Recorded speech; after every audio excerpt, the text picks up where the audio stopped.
Good afternoon. Welcome to the 2022 Fall Guest Speaker Series hosted by Nebraska Department of Education World Languages and Chinese Language Teachers Association US Small Interest Group K-12. And I would like to introduce NDE World Language Mission.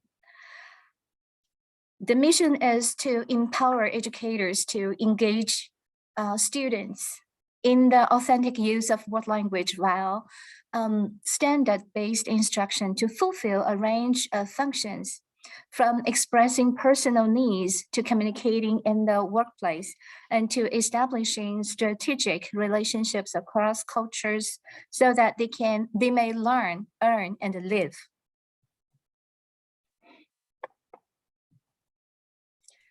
And I am the world language specialist at the Nebraska Department of Education. I welcome collaboration with world language teachers, teacher educators. If you are interested in anything and if you have any initiatives to collaborate, please contact me.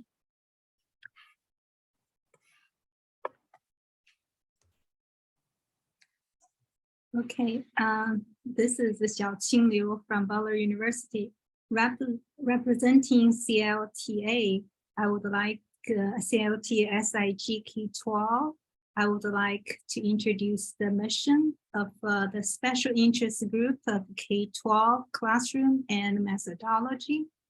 The mission is to create a professional platform to connect K-12 Chinese teachers from which they could update and refresh their Chinese classroom teaching skills and enrich their Chinese pedagogy and methodology.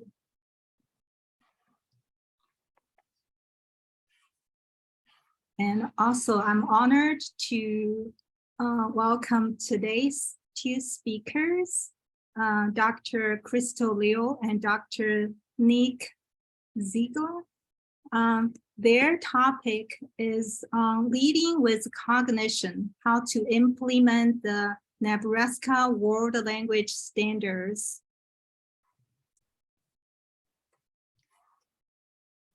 And also, I would like to introduce you to the following week. Actually, it's the week after, on October 29th. The talk will be the use of multimodality in world language classrooms given by Dr. Fei Yu. So the Central Time is 10 to 11:30 a.m. and the Eastern Time will be 11 to 12:30 p.m. October 29th. And next, and well, also I think the last speaker of this semester will be given by Oha Tyrenko. Sorry, not good at pronunciation. Okay, her topic will be on interactive online instructions in a flipped Russian classroom.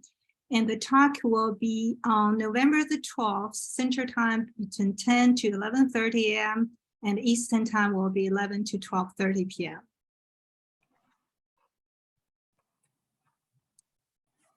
If you are interested in joining the guest speakers to share your experience with world language teachers in and outside of Nebraska, please respond to the form and we are looking forward to working with you. So on the left is the QR code.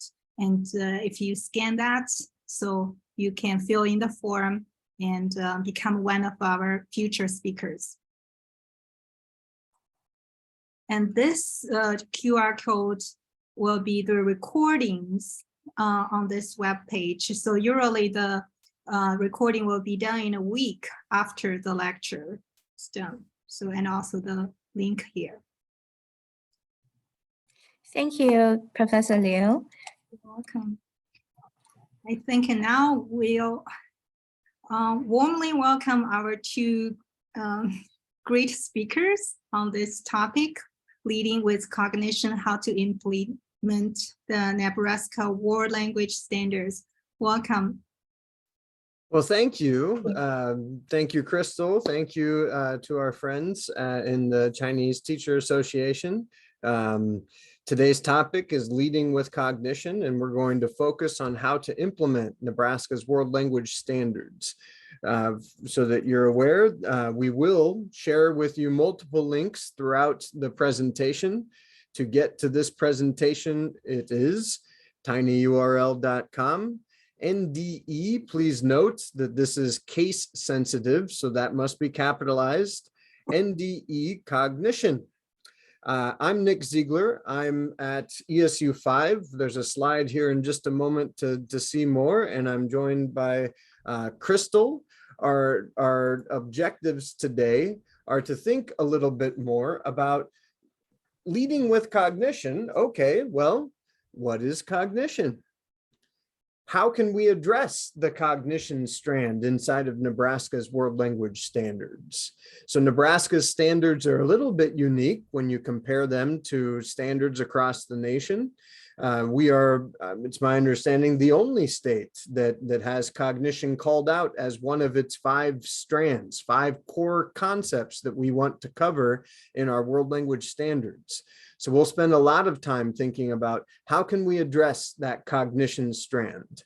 How does it relate to the other strands? We'll try to position that cognition strand kind of in the center of a circle around the other 4 strands.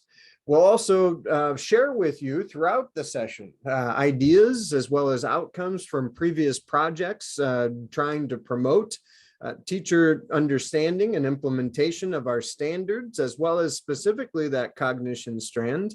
And we'll think a little bit about what's next. That's our goal today. Once more, my name is Nick Ziegler. I'm the World Language Coordinator at ESU 5 in Beatrice, Nebraska. As the coordinator here, we engage 16 different school districts with Spanish classes via distance learning. That looks like our teacher in a studio where there's a whiteboard behind them, and they're engaged kind of similar to this through Zoom, and it's one-on-one connection with the teacher and the students in the classrooms. So we have 7 world language educators teaching to 16 different school districts. I have been a leader in world language education. I've served on the executive board of NYLA. NYLA conference is coming up. Hope to see you there. And I've worked with NDE on multiple initiatives around world language education. Thanks for having me. Crystal, I'll let you introduce yourself, please. Hi, I'm Crystal Liu, and the World Language Specialist at the Nebraska Department of Education. And my legal name is actually Xian Quan, but X and Q is hard to pronounce. So make life easier for everybody. Call me Crystal. And I graduated in 2020 from University of Nebraska-Lincoln with a doctorate degree in education studies. So my academic advisor is Dr. Muller. Dr. Nick Ziegler and me actually had the same academic advisor for our doctoral program. So actually we are Mullerites. It's true. Yeah. And so I have 12 years of college English teaching experience and 3 years of Chinese teaching experience. I also co-taught modern language methods with Dr. Muller in my doctoral program. I learned everything, teaching methods and also classroom management and everything in a hard way when I came to the United States. So I'm very committed. I'm passionate about supporting teachers. So I'm trying to do different things at NDE and to support teachers, world language teachers and world language learners. And I would really appreciate your participation and the support so we can work for the better of Nebraska world language education. Thank you very much, Crystal. We're going to start off with a brief conversation around our world language standards. And so, Crystal, help us understand how our standards match with the national standards? Yeah, the first of all, I would like to point out our standards. The icon is more beautiful, very colorful, right? Yeah. Okay. Yeah. So we have communication, culture, connection, communities, and cognition as our 5 strands in our Nebraska World Language Standards. Our national standards, that's actable and accessible standards.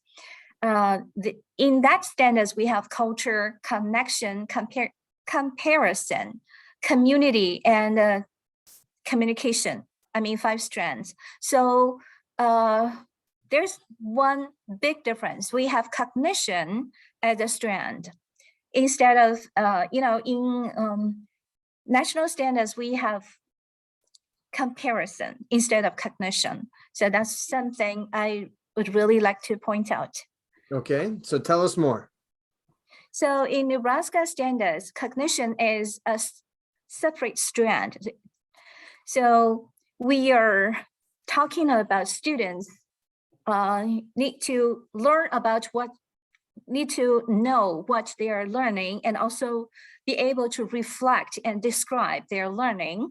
And they are also supposed to develop cognitive strategies, skills, learning strategies when they learn a foreign language.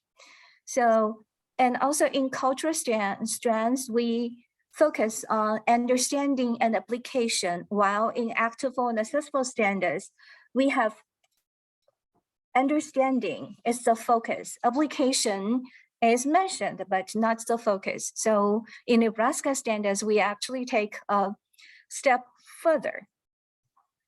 And also in, as for community strands, Nebraska standards focusing on education and career and seeking mutual understanding. While in national standards, I mean, actable and accessible standards, community aspect, we are focusing on getting involved in global and lifelong learning. So that's different focus of community engagement. And in their connection strands, Nebraska standards see connection as see language as a tool to communicate in other content area, while actable and accessible world language standards see language as a tool to access and build in other content area and to gain multiple perspectives. So Nebraska standards is more focusing on content areas, and actable and accessible standards is more focusing on access the content area and gain extended perspectives and access to other area. So I think that it's important to state that these documents, the standards, are not significantly different from each other, right? That we do, it's true, have a cognition strand in our Nebraska World Language Standards, but that's not completely separate from some of the things that are mentioned around lifelong learning and the actable and accessible World Language Standards. Crystal, when you look at those overlaps, tell us a little bit more about the overlaps. Communication is still the center of both standards, and we want to help students to develop communicative skills and also intercultural communicative competence. So that's the overlapping part, communication and culture. And we also have connection and community, those 2 strands with slightly different focus, but we're pretty much talking about the same major area, the same thing. And I would like to also to mention about besides the 5 strands, actually we use the same proficiency level description. So in Nebraska, we use the same proficiency level description as actable and accessible standards. Right. At the same time, I want to point out, although actable and accessible standards does not have cognition as a separate strand, but it provides the standards in can-do statement format, which is also a way to help students to reflect, I can do this, I cannot. Although it's not called, cognition is not stand out as a strength, but the idea of cognition is embedded in actable and accessible standards.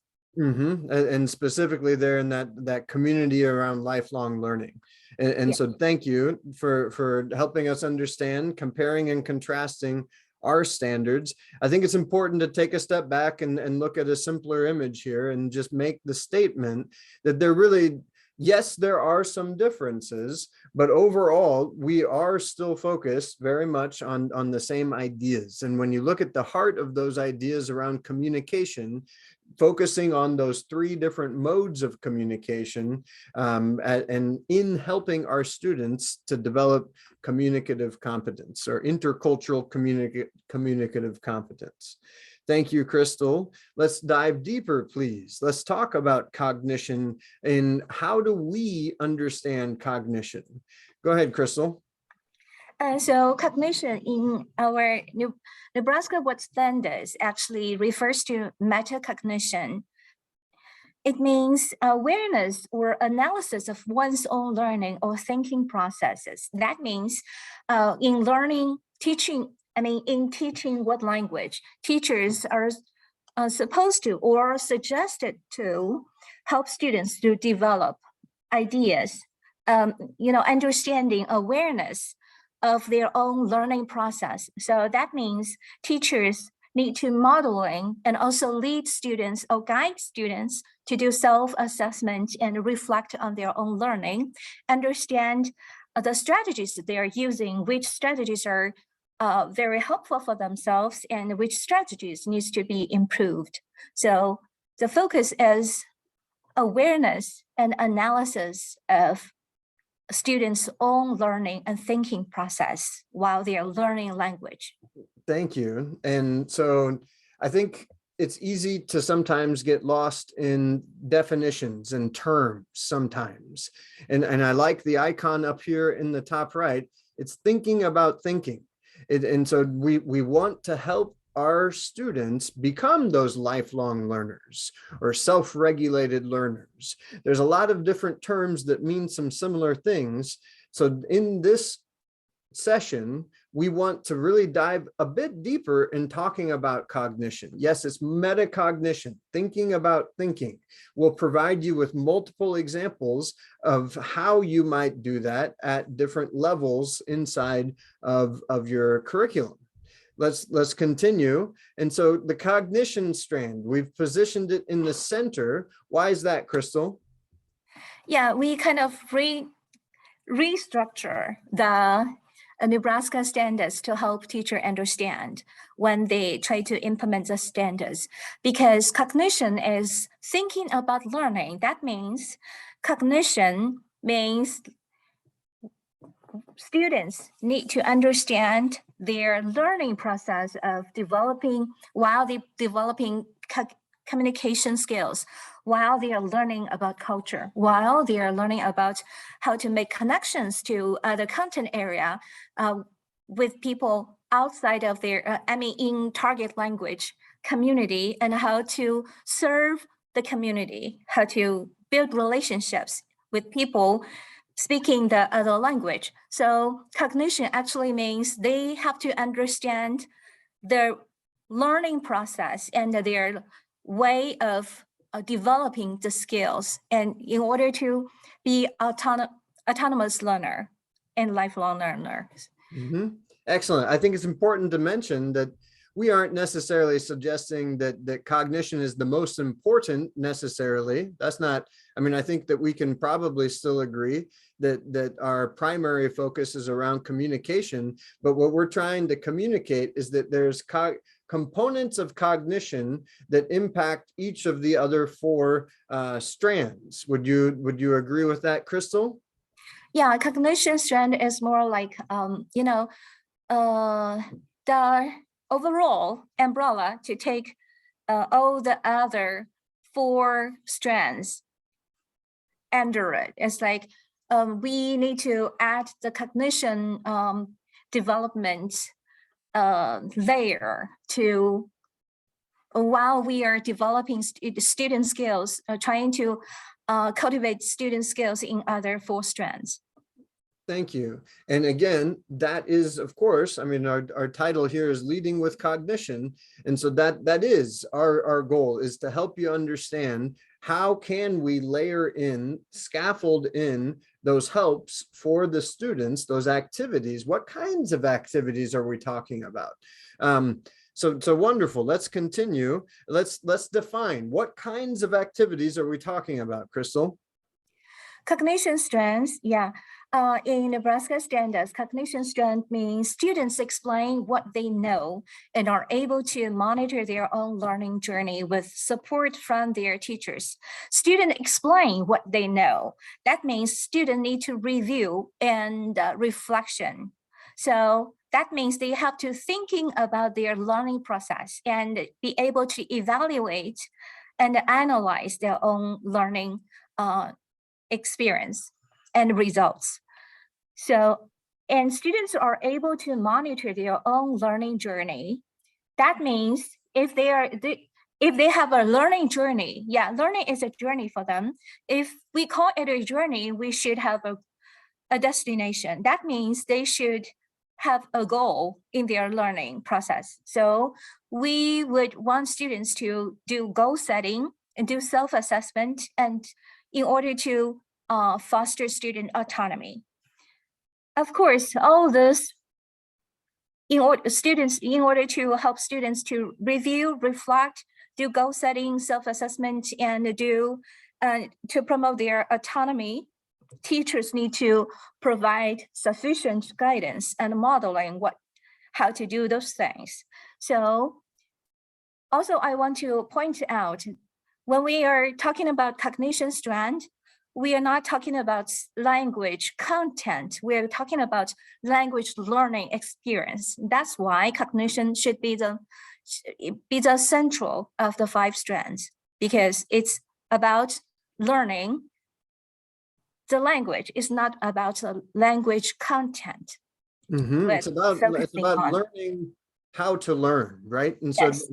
If I were to state this again, and so students explain what they know and are able to monitor their own language learning journey, right? In order to do that, I like to communicate that it's really a 3-step process. I need to know where I am in relation to what am I going to learn? What are those communicative objectives? That involves some self-assessment. Before learning, I need to know where I am so that then I can think about where am I going. Okay, so that's a little bit of that goal setting. Maybe it's how am I going to show that I'm able to do that? So I've got to know where am I to think about where am I going, to then be able to think about how am I going to get there. And there is where we throw in some of those language learning strategies. And of course, on the back end, there is a component of reflection and review. Let's dive just a little bit deeper. And so why is this important to us? There's a slew of wonderful research that's been happening across the nation, not just in the United States, but also outside of the United States. And it shows that when we engage students in those types of activities, self-assessment, reflection, goal setting, when we do these things, when we think about language learning strategies, it has a positive impact on student self-efficacy. Self-efficacy is that belief that you can be successful. It's extremely important for students in your classrooms to believe that they can be successful. We want to break that idea of a fixed mindset, right? But rather, as Carol Dweck propounds, we want a growth mindset. And so that at the heart of that is that idea of self-efficacy, the belief that you can be successful. We want to break those false understandings of, or, you might hear a student say, I'm just not a very good language learner. Well, that's not true. We want to help everybody to be successful. We believe All students can be successful, and we need the students to understand or feel somewhat the same. We know that when we engage students in these different types of activities, that it will increase their intrinsic motivation. Let's have a quick discussion. Intrinsic motivation, extrinsic motivation. In a nutshell, the idea of extrinsic motivation is that I'm doing something for some external reason. I want a good grade. I want others to think I'm smart. And versus intrinsic motivation, that I want this for me. The process of learning, the outcomes of learning are valuable to me in and of themselves. I'm not doing this to make mom and dad happy. I'm doing this because I want to do this. Doing these things increases task value. Task value is the idea that learning the language is important. That's extremely important in our classrooms. If students don't feel like language learning is important, it's hard to motivate them. It's hard to get them to exert effort.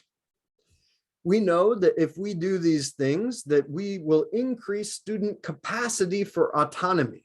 And so we will increase their ability to engage in those strategies beyond the classroom, that they will have a higher likelihood of becoming those lifelong learners, those self-regulated learners. We actually see that the more you do these things, the more your students will like you in some of the studies that we're reporting here. That students appreciate teachers more when the teachers engage them in those metacognitive activities.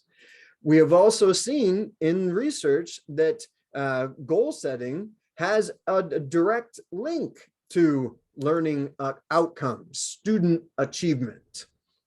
This comes from some research that's been happening in the state of Nebraska. The 3 studies are listed there. I want to share just a little bit more about other research that we've been doing in the state of Nebraska around digital age pedagogy. I mentioned my other hat here at ESU 5 is technology integration. And one of the projects that I've helped lead over the past 10 years or so is around blended learning, or that idea of infusing technology, infusing technology to enhance teaching and learning. And when we think about that, our real goal, when we boil down what kinds of activities are we talking about, we're talking about empowering learners through self-assessment, goal setting, and reflection. We want to engage students in some degree of differentiation. That means small group instruction. Not always just standing in front of the classroom and lecturing, because we know, how are students going to develop those different modes of communication if it's only interpretive, if it's only comprehensible input without the opportunity to exchange information and interpersonal experiences, or present information in the form of writing or speaking, that we aren't helping those students develop all 3 of their skills in communication. So we need to have some smaller group instruction so that we can provide maybe some individual feedback. We want to promote learner choice and learner voice. I wanted to share this here too, because this is research that has been done directly here in the state of Nebraska. This is a project that's been happening over the past 10 years, and we find the more you do these things, including empower learners, the better. Students like learning more, they achieve more, they feel more accountable for doing their work, they're more bought in, they'll get things done at a higher rate. That idea of self-efficacy, the belief that they can be successful, they engage more, there's less off-task behavior, and students become better learners. What's important about this study is that then we actually were able to calculate effect sizes. And so an effect size of 0.4 or higher is considered a high effect size. The more frequently you do these things, the higher the effect. We had a high effect on achievement, accountability, enjoyment, and self-efficacy, with medium effect sizes on autonomy and engagement. So I guess the question now is, are you bought in? Do you believe that engaging kids in activities that promote cognition will help the kids? I hope so. Let's talk a little bit more about, and so we're almost there, ladies and gentlemen, to this idea of sharing those activities, but we're trying to set the ground floor. We're trying to build our understanding, a shared understanding of what it is we're talking about. We started with our standards.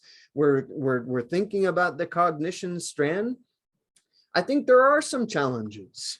One challenge is using the target language. And so specifically thinking about a level 1 course, Chinese, Spanish, Russian, German.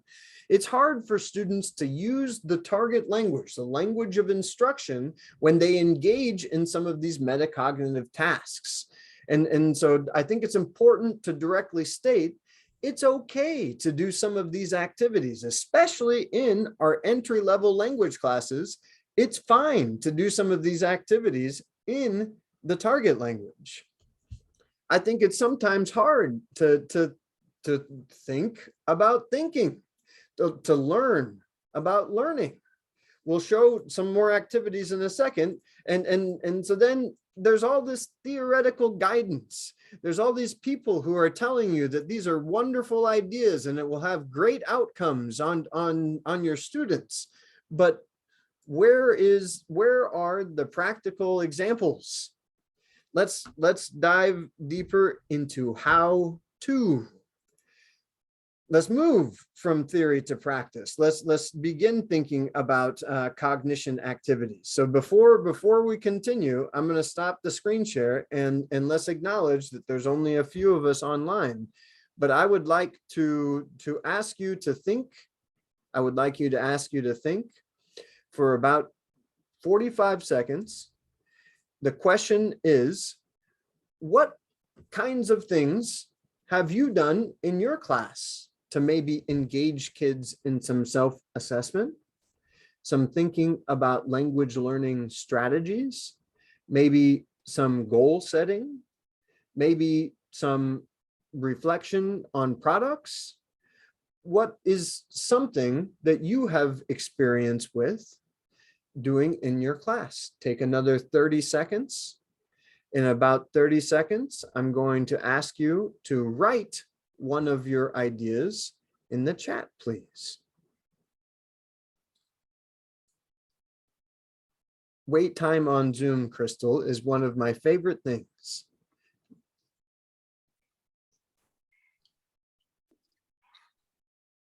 Another 20 seconds.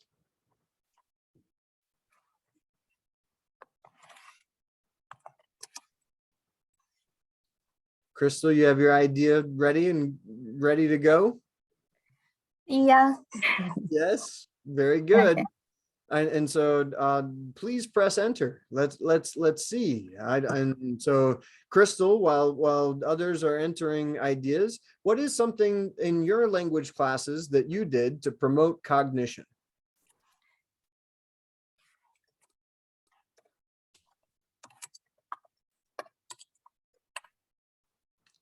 Crystal says can-do statements. Tell me more, Crystal. I like to use can-do statements. What is a can-do statement? It's like learning objectives for their class in student format, in student-friendly language. Mm-hmm. You know, a lot of times we would put our learning objective as we're going to do that. For example, students are able to do this. Students are able to do that, but we're changing it into I can. In this way, we boost student self-confidence so that it's more student-friendly. So students see the objectives. Oh, that's something I can do at the end of the class. Good. I'm So I think actually, that's a great example of something yeah, that could happen on like a daily level. Here's the objective. How confident are you that you can do these things? Maybe we visit it at the beginning of the lesson, and at the end of the lesson, maybe as part of an exit ticket, we talk a little bit about it again. How confident are you now? Maybe this is those can-do statements could be incorporated at the unit level, where we then communicate at the beginning of the unit. Here are the communicative objectives we'll address throughout the unit. How confident are you before learning? And then at the end, revisit those can-do statements. How confident are you now? yeah. That would be at a unit level. Maybe it's something you do at the course level, at the beginning of the class, in August. And wonderful. Thank you. And so go ahead, Crystal. Josh has responded in the chat as well. Mm-hmm. So Josh is saying peer communication. Thank you, Josh, for sharing. And so I imagine that we're talking about students speaking with each other. Maybe that means that there's some peer review of work. Maybe that means that we are using the language of study to help students in better their interpersonal communication skills. Thank you for sharing. Excellent. One thing I did in my classrooms was, and so thank you. I see another one here. One thing I did in my classrooms was to take time between units. I called them fiesta days. We would take a full day, sometimes even two, in which we would engage in cognition activities between units, so that we would look back at maybe some of the products that were created. We would think, how confident am I now? So that post-unit assessment.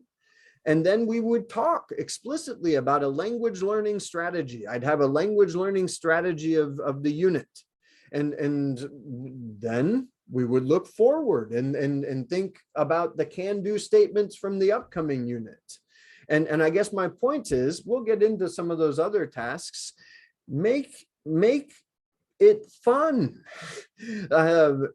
Call it a party day, a fiesta day in your classroom. Don't call it cognition day, because I'm not sure how exciting that would be for kids.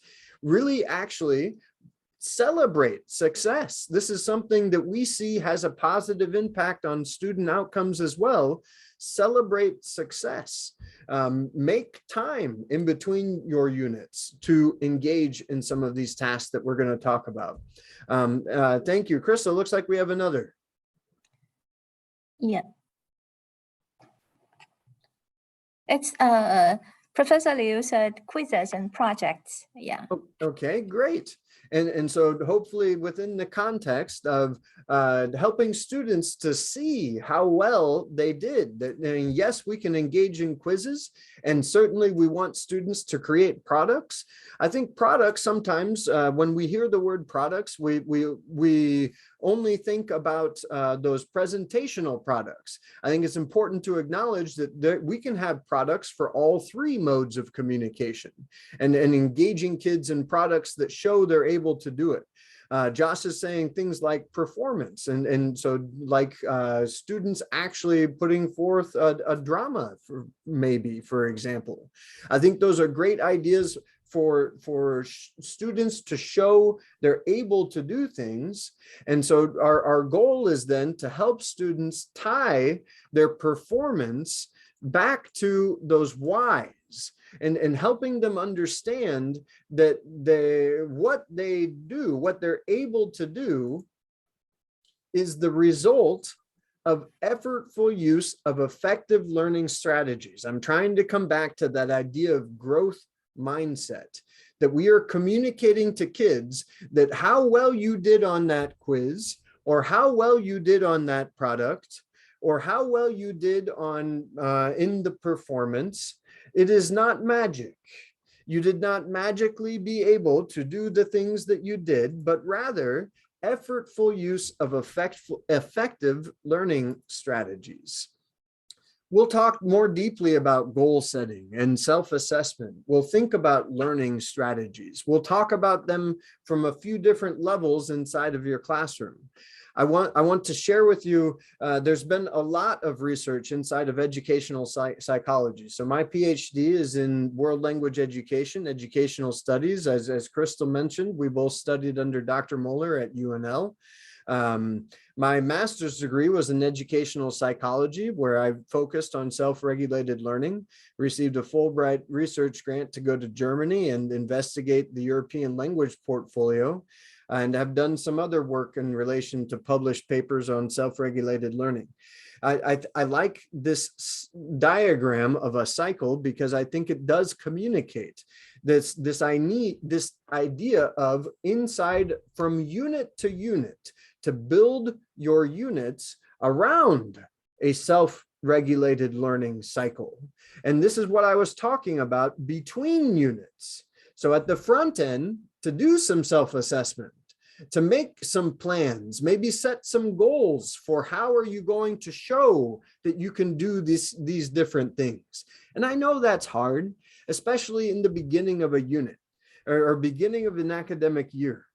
I think that you should feel good about the idea that as you do these things more frequently, students will become better at doing them. And so slowly scaffolding in some of those ideas around choice or voice. Maybe for that first product, that first unit, there is not some choice. Everybody will do the same thing, but slowly allowing for some choice. Looking forward, so there are three different large ideas inside of self-regulated learning cycle. There's forethought, this idea that you're going to self-assess, have an understanding of where you are in relation to those bigger communicative objectives in our world language classrooms. That then we'll set some goals for thinking about what kinds of products, how will I show what I know, for example. Throughout the unit, then, we want to engage in some monitoring. So we want to think about learning strategies. We want to monitor maybe time on task, for example. How frequently are you studying outside of classroom? Yeah, actually talk to kids about these things. A good friend of mine in my methods classes from 2.5 decades ago, it feels like, she used to do things called meta moments in her classroom, where every once in a while, she would engage in those monitoring tasks, asking kids, how are you in the moment? Are we on track to reach those goals that we set at the beginning of the unit? At the back end, we want to reflect on learning, and that includes reflecting on learning strategies. What worked? What would you like to try differently next time? That cycle, make time for it in between those units. Make some time for it. Let's dive just a little bit. So today we want to think about cognition activities on 3 different levels. We want to think about course level activities. And so these are things that might happen at the beginning, the middle, and the end. We want to think about unit level activities, primarily at the front end of a unit and also on the back end of the unit. But we also want to think about some daily level activities. Those might be more of those monitoring experiences. Let's define a little bit more. And so cognition activities, the course level, these are the things we want to do with our kids. Some self-reflection on learning. We want to help them to assess their own language proficiency. We want to foster autonomy and cultivate those metacognitive skills, helping students think about language learning strategies, for example. And so we want to help you, to provide you with some ideas for some actual links to activities you might adapt to make your own, and at the beginning, somewhere in the middle, and at the end as a unit level. Crystal, this one's you. So tell us about unit level cognition activities, self-assessment documents. Yeah, this is some work we have done with our excellent group of world language teachers in July. we have a OER, I have to call OER, What Language Hub development.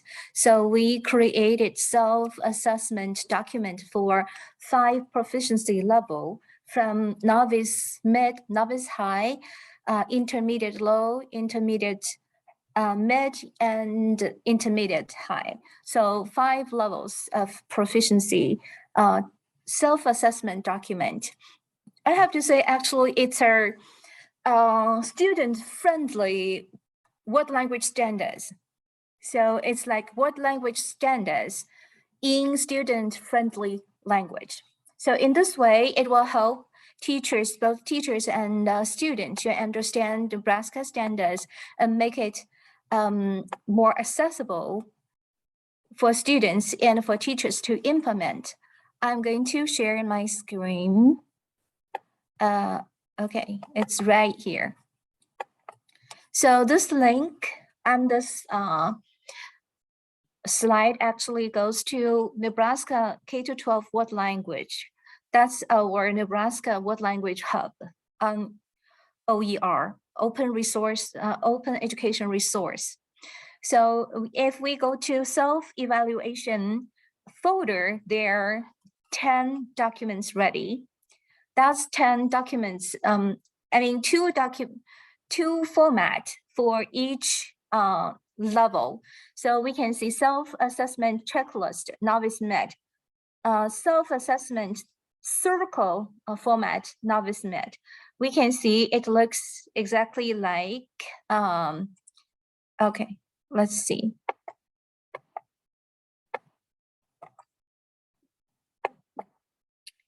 The checklist look like this one. So we have statement and then checkbox for students to self-evaluate how good I'm doing on this. And circle ones look like this one on the right side. So let's open one of those and to see the document.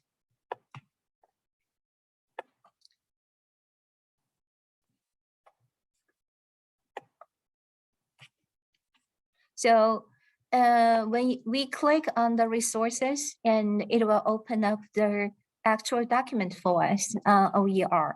We can see this is the novice med level. And these are the communication strand. This is the standards, our standards. This is our strand, communication. And WL 1.1, this is the standard. Number 1, communication. We have 3 standards under communication strand. So the first one, the second one, the third one, and we have indicators. Okay, I can ask simple questions.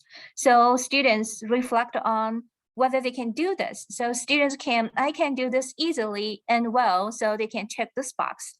I can do this somewhat, and then they can check this box. This is one of my goals. That means they are not there yet. So they can check this box. So at the beginning of the semester, we can ask the students to do this self-assessment. I mean, from communication strand, culture strand, connection strand, community strand, and cognition strand. So to see where they are, and in the middle of the semester, we would like to guide students to reflect again using the same document to see, to evaluate themselves, to self-assess on their learning, how well they're doing. And then they can see, compare those 2 documents. They can see how much progress they have made.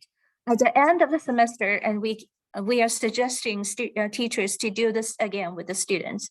So in this way, we gradually help students to develop the habit of self-assess and thinking about their own thinking and learning. And in this way, students can also see how much they have progressed and how much better they are doing compared to the beginning of the semester. In this way, students get, a sense of achievement. Yeah, I can do this now. I'm making progress over the semester. Otherwise, if we don't modeling this, we don't guide students to do this, they won't think about it. So that's why we really want to do this, I mean, on a course level. And the circle documents are the same thing. So we want to do the same thing, but in a different format. So there are some other examples. Dr. Ziegler, do you want to continue? Yes, please. May I have the screen, please? Yes, sure. Thank you much. And so thank you. I think it's important to reiterate that these documents are already created for you. You can get to them by finding our presentation here and then clicking right there to links to document. You can also go to oercommons.org, and I suspect that if we search for Novice High, that we would find the Novice High levels of proficiency checklists, just like that. And so it also requires the first, if you are the first time to visit OER, you know, online oer.org, I think is you have to create an account to access the materials. So you need to create an account and then you can start to search. So there they are. And I guess the point that we want to drive home is that these documents are created for you. They're aligned to our standards. They are also aligned to the different proficiency levels. So you'll need to know in your classroom, in your level 1 class, I suspect your proficiency goal is likely somewhere in that novice mid level. In a level 2 course, maybe it's novice high, maybe it's intermediate low. But so as Crystal said, these documents are created from novice mid to intermediate low. Is that correct? Intermediate high. Intermediate, yes, I'm sorry, I misspoke. And so these are some documents ready to go. All right, let's think about that's self-assessment, right? That's self-assessment of proficiency. And I mean, it's not just proficiency in speaking. I'd bring us back to the document. It also included the cultural and the connections and even the cognition. And so you're self-assessing your ability to engage in self-assessment. How about that? Woo! Metacognitive activity. Let's look. Here's another example of something we might do with students, engage students in some self-assessment around language learning strategies. This too is a direct link. And so when you open it up, you have a Google Doc right there. And so these are things that we do in our world language classrooms, where at the beginning of the year, we talk about language learning. I mean, this one is really just organizing your work. And do you listen and identify keywords for meaning? And if you don't, that's okay. You can skip it and leave it blank. You don't necessarily have to do all of these things. But instead of just asking an open-ended question, how are you going to improve your listening skills? We want to start off with with providing students some example activities, come back to some ideas for how you might improve your listening skills. All right, so these are course level learning strategies activities you might do with your kids. There are other formats for learning strategies. I kind of like the check boxes, but you can also ask the open-ended questions.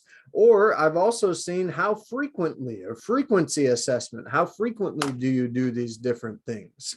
When you click here, it will take you to more documents and some other ideas for language learning strategies, activities you might engage students in to help them think about learning strategies.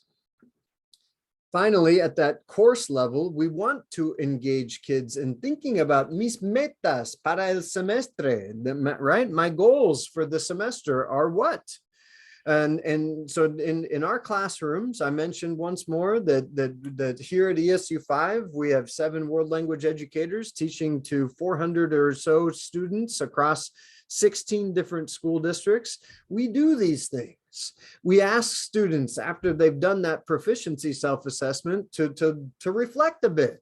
Which category do you feel most confident in? How about least confident in? We also engage kids in a diagnostic external tool that quickly gives them an estimate of how large their vocabulary is. We ask them to record it there on their goal sheet.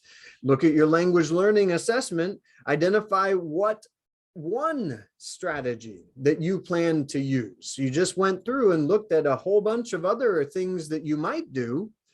Identify one that you plan to do, and then finish that sentence. Give them a sentence starter. At the end of the semester, I will be able to. What would you be able to do? This too is a direct link to a mis metas para el semestre. You can make a copy, you can change it, you can do what you would like to do with it, but that is there for you as an example. Maybe you make, you can add, you can subtract. All right, we've thought about activities that you might do at that course level. Once more, we're thinking about activities that you would do at the beginning, somewhere in the middle, somewhere in the end. So we have course level, global self-assessment documents that would walk you through, here are the outcomes or expectations at the course level. You have a global or course level metacognitive task around learning strategies, language learning strategies. Those come in different forms. We would engage kids hopefully in some goal setting at the front end, as well as reflection once we get into that Christmas time and toward our May time, reflection on attainment. And so wonderful, you finish the statement at the beginning of the semester. And so at the end, how'd you do? Did you meet your goal? We also want to think about those unit level self-assessments, so those unit level cognition activities. These are things that we do in our classrooms. Once more, here is an example from Unit 2, Everything About Me. In the unit, students, and so Crystal said that she engaged kids in can-do statements. I appreciate that. We do too. And I think it's important that we make a statement here that when we create those can-do statements, we need to write them in a way that students will understand. That's true of those cognition activities that are here inside of OER Commons, where we wrote it in student-friendly language. It's also true of empower learner activities, or those cognition activities that you might engage kids both before and after learning happens. In this unit, for example, our communicative objectives are I can express my preferences, I can describe myself, and I can say or state where I live. We're asking students to think before you learn, I can do it by myself, I can maybe do it with some help, or maybe I can do it with a lot of help. But I guess the point is, it's likely that before we've learned anything, that our students are going to be self-assessing over here in the red, or maybe in the yellow. At the end, after students have completed that summative experience, that quiz or the test, as well as creating the products, hopefully now students do feel more confident about that they can express their preferences or describe themselves, or that they can do it by themselves. On the front end of the unit, we also ask students, and what do you already know? That idea of a modified KWL experience. What do you know? What do you want to know? What did you learn? Here, afterward, we're thinking about activities. How did you learn best? And so this is similar to thinking about those global tasks that you might do, language learning strategies that you might use. But here we're also incorporating some of the activities we actually did, like the choice board tasks. Maybe it was the speaking activities, the story, maybe creating that final product, as we heard. And we give students the ability to add their own idea, maybe. Finally, we too, at the end, think about what's for next time. What would you like to do more of? Let's acknowledge that not everybody learns the same way. And I think it's important to allow for a bit of that self-determination of how things work best for me. Thank you. And so this is a unit level cognition activity, and please feel free to make it your own. This would be something you would do at the beginning and then revisit at the end. Remember, make time to do these types of things. All right, Crystal, take it away. Would you like the screen share, or do you want me to share the screen?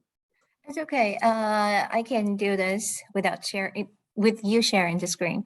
So also we would like to, as we mentioned earlier, we also like to modeling goal setting for students.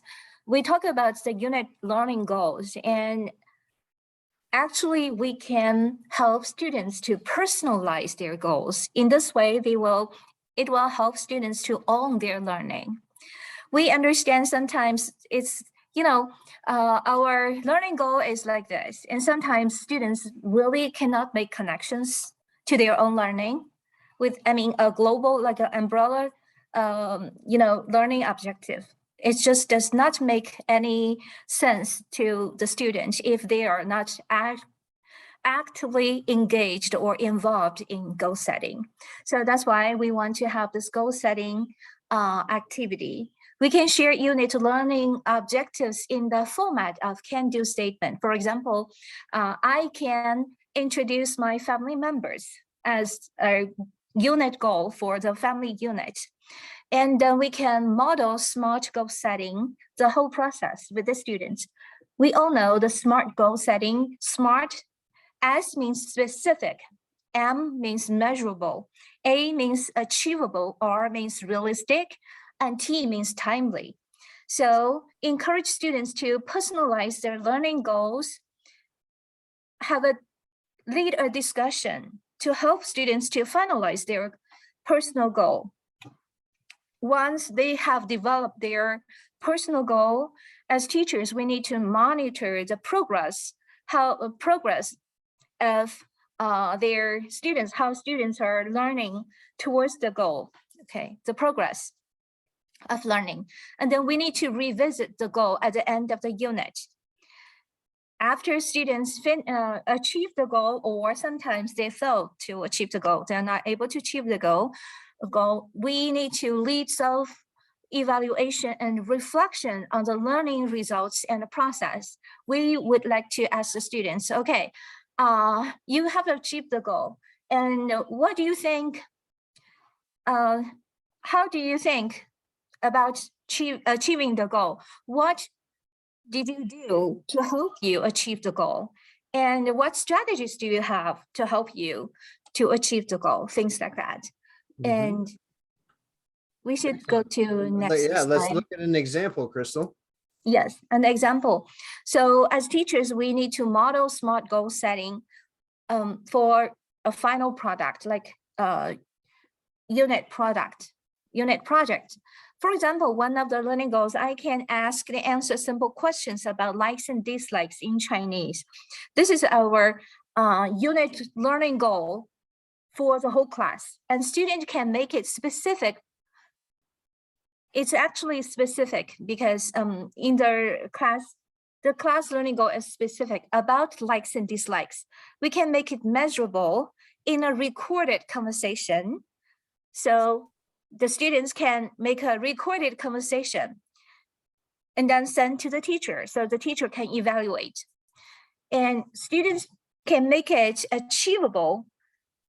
So talk about likes and dislikes can be very complicated. So students make it yes and no questions, what questions in Chinese. So in this way, students can really achieve it at the end of the unit, a realistic with a Chinese friend, not in China. Sometimes students have weird goals. It's like, okay, traveling, about the traveling, unit. Some students would say, I would go to, visit Great Wall and talk about it. It's not realistic and it's not achievable. So we have to help students to make realistic goals. and also timely. We want students to finish at the end of each unit.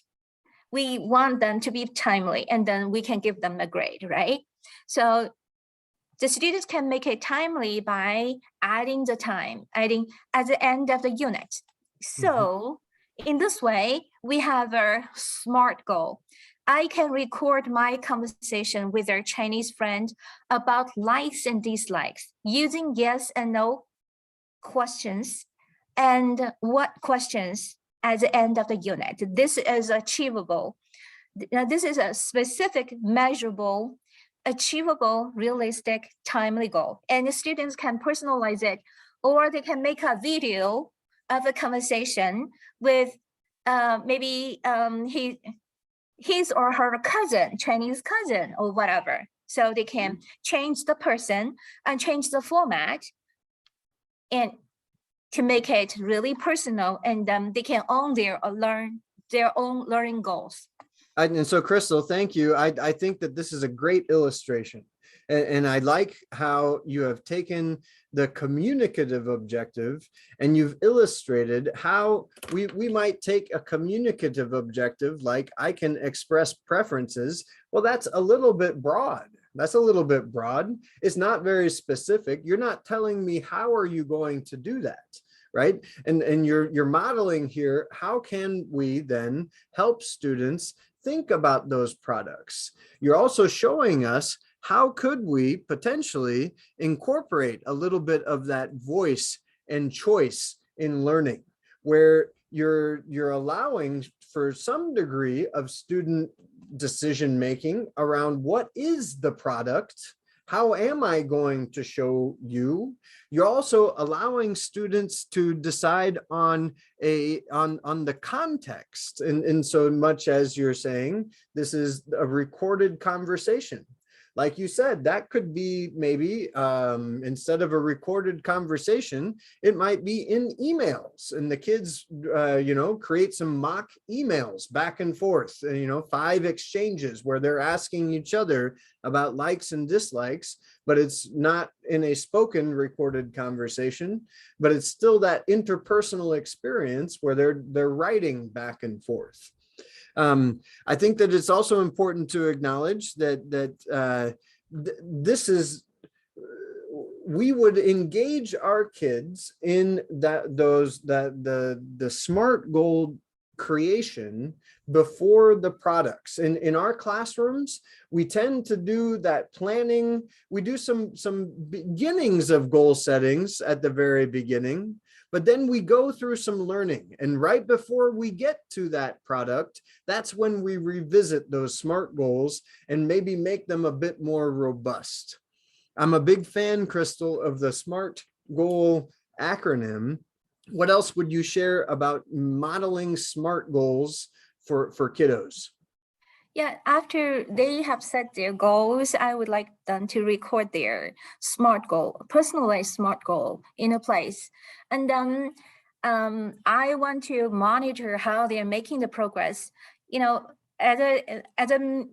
middle of the unit, I would ask, are you ready to achieve your SMART goal? And what, in what area aspects are you ready, and in what aspect you are not ready? Is there anything that I can help with? Kind of checking, have a little session checking on their goals, and to make sure they get enough support. And also at the end of the unit, I would like to invite all students to reflect on their SMART goal, to reflect on how their learning helped them to achieve the goal, and how how they mess up. Sometimes they really mess up. That's kids, right? How they mess up. Right, yeah. And so I like, again, you just said that you would like to check in with individual kids. That's differentiation. You're checking in with individual kids and tailoring instructional activities to those students' needs. I heard you say, I would like to ask students, are you ready? Are you able to accomplish your goal yet? And if the answer is no, how can I help you? How can I help you get there? I think it's important to reiterate that at the beginning of the unit, if you ask students an open-ended question like, how would you like to show me that you can answer and ask simple questions about likes and dislikes in Chinese at the beginning of the academic year, you will get some pretty blank faces, in so much as the kids aren't sure what kinds of products. I mean, what do you mean? How would I like to show you that I can do these things? And so slowly scaffolding those choices, that learner voice over the span of that academic year or over the span of that semester, I think is a really positive thing. It's okay that maybe in the first unit, everybody is going to record a conversation. I'm helping to define that for you. But Crystal, I love the idea that slowly over the course of the unit, we're scaffolding more of that control over to the students. Gradually release the control, Yes. gradually help them to realize, okay, actually I have a voice and I have choice over on about what I want to do in this course. Although we are learning the same material maybe, and with maybe a little bit more or less support from the teacher based on what their situation is, but they do have their choices and we have to help them. We have to model them and help them to understand that. Mm-hmm. So excellent. So when you think about personalizing options, right? Personalization options. So tell us more. Yeah, we talk about personalized learning goals. So I would ask the students how you would like to achieve the goal. Right. And So if our goal is I can ask and answer simple questions about likes and dislikes in Chinese. All right. So tell us more, right? And so you're asking them how. Go ahead. How? Yes. For example, how do you want to do it? Do you want to do ask your friend and two of you just come to the classroom, come to talk in front of the students. So like a talk show, a little bit like that. Or do you want to record it? Do you want to do it privately in my office? Or do you want to, some students are not comfortable doing it with other students or other people. They can just do it with me. Do you want me to be your partner or whatever? So kind of giving them a little bit more choice. And I know some students are really shy. They want to record without showing their face. That's fine as well. Yeah. Or some students like to use sock puppet. So voice only, but they're, sock puppet.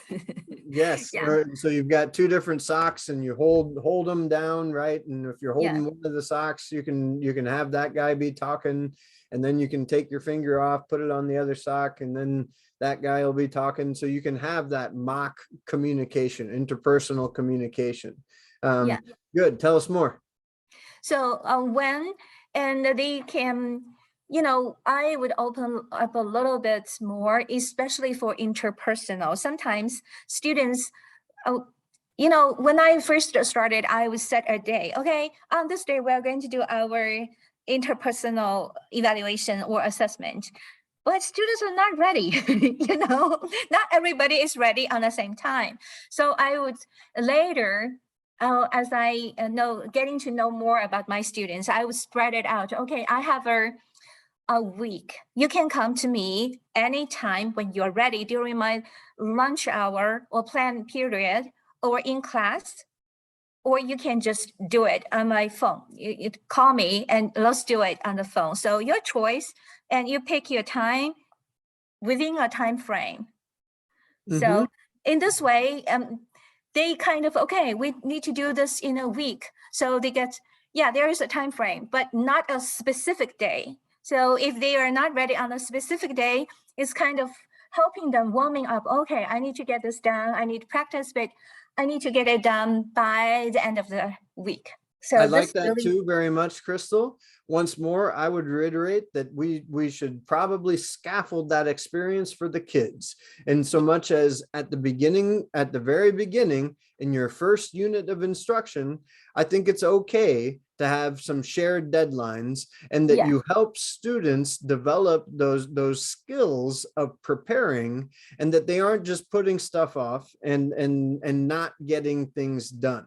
I think that if we open up that timeline initially, that we'll run into some frustrations across the board, because the Yeah, teacher isn't necessarily communicating this needs to be done on this day, and the students don't necessarily communicate that they want to do it anyway, anytime.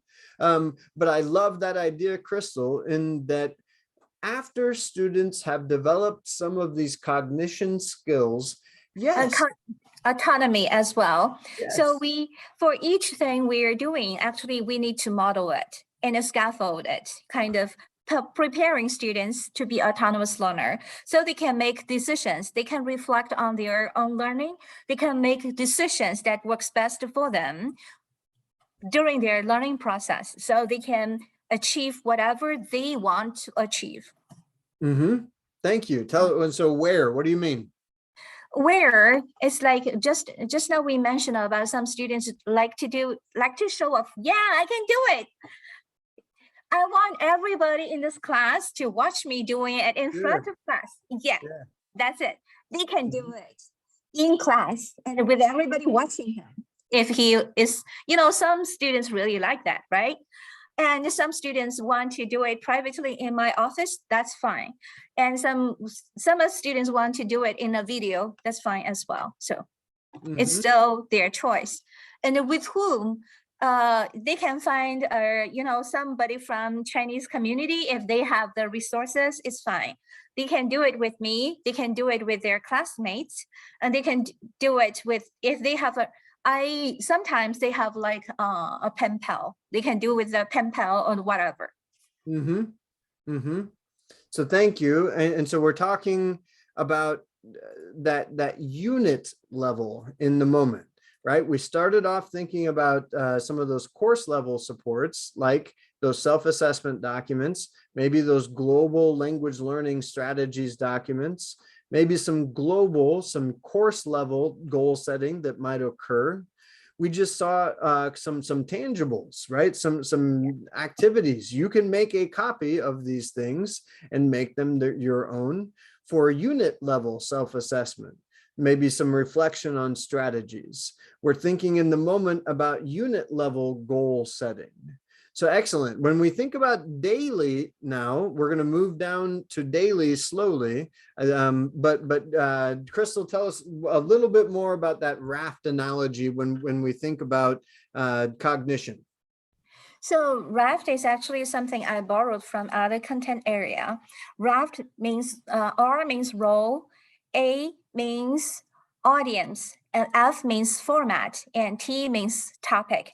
And in this way, when you lay it out and they can personalize, it will help the students to personalize their learning goals. I mean, when they are ready.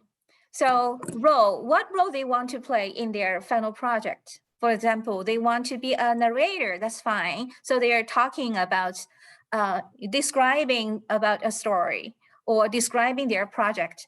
Or if they want to be one of their, they're telling a project, a story, they can be one of their actors. And she or he is going to find somebody else in the classroom. They're going to do a conversation. That's fine as well. So they can choose their role.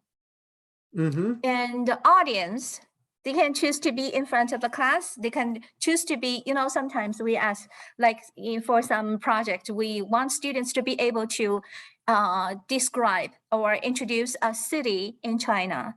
So they can choose their audience. For example, they can be the tour guide, or they can be, they can be a resourceful friend of a foreigner. So one of these, so they can choose their own scenario. So in this way, they choose their own role and their own audience. So in this way, if they are a tour guide, they are talking to a group of tourists. If they choose to be a resourceful friend, they are talking to a friend about a city. So that way, actually they can practice using different tones, different ways of communicating the same language. I mean, same information.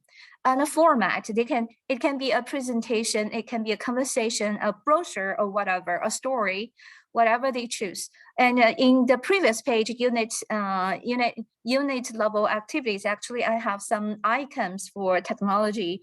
So they can use different technology to make their own product as well, the topic as well. Excellent. So thinking more about how can we scaffold that voice and choice over to the students. I think this is another model in which we could provide a little bit more scaffolding, helping students to make some of those choices in deciding how are they going to show us what they know. And so wonderful. Let's think daily level cognition activities. Now, so what are we talking about, Crystal? As I mentioned previously, I actually have daily can-do statements. That's daily learning objectives in can-do statement format, let's say student-friendly format. So I would introduce the can-do statement at the beginning of the lesson and revisit it at the end of the lesson. At the end of the lesson, the day, I would ask them to show me checking for your understanding. Give me like 1 to 5 to show how you can do this. The first can-do statement, for example, I can identify 5 Chinese characters. Sure. Okay. So 5 Chinese characters, can you do it? You give me 5. If you need some help, 4, and you are okay, but still need to study a little bit more, 3, and you didn't get a lot, 2, and you're not there yet, 1, kind of, So they give me good. I really like this because this is not just world language education, ladies and gentlemen. When in my role as technology integration specialist, I go into K-12 schools. And so when I walk into an elementary classroom, it's very common that the teacher has written on the board, and instead of I can, they tend to write it, I will do these things. But they're identifying, the idea is, let's identify the learning goal of the day. Let's engage students in some pre and post self-assessment. We know that the more frequently you do self-assessment, the more effective it is, the more realistic those self-assessments become. And so it's less about, showing you I can do it. I've got a 5 on my finger, in my hand here, right? I've got 5. It's less about showing somebody else, and it's more, students more actively engage in self-reflection and can more accurately identify how well they can do these different things. All right, Crystal, tell us more. Yeah, and also after they show me the fingers, I would like to invite them to talk to their neighbors and, to demonstrate how they can do it. For example, identify 5 Chinese words. Okay, you show your neighbor which ones you can identify and which ones you cannot. And in this way, everybody learn differently. So actually they have another chance to help each other out. Good. I'm a big fan of the smiley face people. So here is just another idea for how you might show what you know. And so a smiley face meaning I can do it by myself, or maybe I think I've got it. Maybe one of those, I'm not sure if what that one, a straight face maybe is how we call that one, where I need some help. I'm working it out, but I'm not quite there yet. And a frowny face where I'm struggling, I need a lot of help. And so allowing students, giving them that voice, telling you how confident are they. So that's another self-assessment idea. Tell us about formative assessments, Crystal. Yeah, actually, when we are asking students to self-reflect and, demonstrate their learning, even with the peers, we are doing actually another format of formative assessment.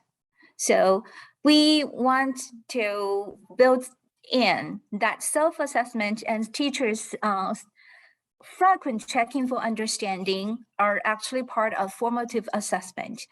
Through those, we are building students and help student skills and help them to get ready for summative assessment. That's like unit test and project, and the final goal to achieve the final goal of their, their personalized final goal. Yeah. So I would like to, a lot of teachers actually are using formative assessment, but they might not call it formative assessment. It's like formative assessment can be like in different format. And we want to help students to develop the habit that they assess themselves frequently in a formative way. And so daily basis. in our classrooms, for example, we do ask students in every unit, we have students create a product for each mode of communication. There's an interpretive task where they maybe have done the reading comprehension and answer some questions. There's an interpersonal task where maybe they record each other having a conversation together, and a presentational task where students are maybe writing something, maybe recording their voices speaking one way, right? Not interpersonal, but one way out. And so we tend to view those products a little bit more as that formative experience as students are working their way toward the product. Yes, right? We want to give kids the opportunity to correct errors. We want to help bring attention to any misunderstanding that they may have. But then that idea of summative is more of that idea of an achievement. At the end of the unit, how well have you learned? And so good. And I would like to, sometimes I would help students to understand in a different ways, like, okay, formative assessment is like they're checking for understanding, and you think about your own learning and showing your peers and your classmates and me as a teacher, how well you're doing it. And that's to grow your muscles. And then when time comes for you to do the final project on your own, or in pairs in your group, it's the time, it's your show time. But we need to build the muscles, create, to develop your muscles before you're ready to show. I love it. All right, so thank you. So we're coming slowly to this idea of what's next. And so speaking of learning objectives, today we've talked about what is cognition. We've talked about our world language standards and defined cognition within the context of our world language standards. We've thought a lot about how can we address that cognition strand? How does it relate to the other strands? We shared with you specifically, I really do hope that you find inside of OER Commons, I hope you find the work that we did over this last summer, where we asked educators, how many were there, Crystal? 20, 25 educators who created these self-assessment checklists? Oh, 16. We only have 16 people. Okay. So please use those as some of your unit level cognition activities. Let's think now a little bit on what is next. Crystal, what's next? Okay, what's next for world language teachers? And I would like you to think about how to implement standards in your classroom. And also, this is Nebraska World Language Standards, but it's based on Act 4 standards. There are a lot of similarities. Even if you are not in Nebraska, it's helpful. I mean, the self-assessment document we created and also all the activities we shared are useful for your language classroom. So if you need any help to implement your standards, you're ready or not ready, you can move on. If you are not ready, and we are here to help, you can always contact me. I can provide the support as the way I can. And also for NDE, we are continuing to trying our best to promote world language education in Nebraska. So we have Nebraska World Language Week from February 13th to 19th, and all the teachers and students, world language teachers and students are welcome to participate. And for Nebraska teachers, you can nominate your students for Distinguished World Language Scholar Award. And for even in teachers in outside of Nebraska, you're welcome to participate in our virtual campus visit, online interactive games and activities, and also authentic cultural experience. So please contact me if you're interested. Also, we're going to have state level curriculum development. We're going to develop level 1 and level 2 curriculum for Spanish and German and French in June in 2023, next year. So you are invited to participate. Well, thank you, everybody. We are landing about 1 minute before our time is up, Crystal. Thank you, everyone, for joining us, for viewing this after the fact as well. Here is Crystal's contact information. Here is my contact information. Here we are at the front end as well. You can find the link to the slides at the front end. Thank you very much for being here, Crystal. Thank you. Thank you for Dr. Nick Ziegler. Thank you for presenting for us, co-presenting with me. And I really appreciate your supporting our work and multiple initiatives at NDE. Thank you very much. Thanks, Professor Liu and Yi Lao Shi. Thanks for being here. And thanks, Josh, for participating in this online webinar. It is recorded, so it will be available all the time. Thank you. Thank you, everyone. Goodbye. Bye. Thank you. Great.